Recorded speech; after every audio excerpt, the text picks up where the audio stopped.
आता एक वैशिष्ट्यपूर्ण आणि महत्त्वपूर्ण बातमी आपण पाहणार आहोत. तमाशा पंढरी म्हणून संपूर्ण महाराष्ट्रात प्रसिद्ध असलेल्या नारायणगाव येथील श्री मुक्ताबाई देवी व काळोबा देवाच्या यात्रेनिमित्त सलग 7 ते 8 लोकनाट्य तमाशा कार्यक्रम दरवर्षी आयोजित केले जातात. यामुळे तमाशा कार्यक्रम सादर करणारा प्रत्येक फळमालक नारायणगावात काहीतरी वेगळं करायचं असं नाविन्यपूर्ण सादरीकरण करण्याचा प्रयत्न करत असतो. याच अनुषंगाने आघाडीचे फळमालक मंगला बनसोडे व नितीन करवडीकर यांनी थेट तमाशाच्या व्यासपीठावर बैलगाडा आणून त्याला 2 पायाचे बैल जुंपले. अर्थात 2 पायाचे बैल म्हणजे दुसरे तिसरे कोणी नसून बैलाचा मुखवटा परिधान करणारे 2 कलाकार थेट बैलगाड्याला जुंपले होते.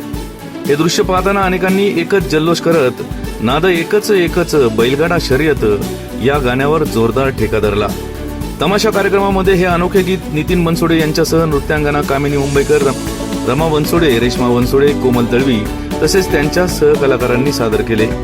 थेट व्यासपीठावर बैलगाडा घेऊन जाणाऱ्या नितीन बनसोडेंच्या अनोख्या स्टाईलची चर्चा मात्र राज्यासह संपूर्ण देशात नक्कीच होईल हे त्रिवार सत्य येत्या काळात आपल्याला पाहायला मिळेल. तर पाहूयात एका दर्जेदार नृत्यगीताची एक अनोखी झलक. ब्युरो रिपोर्ट, आपला आवाज, नारायणगाव.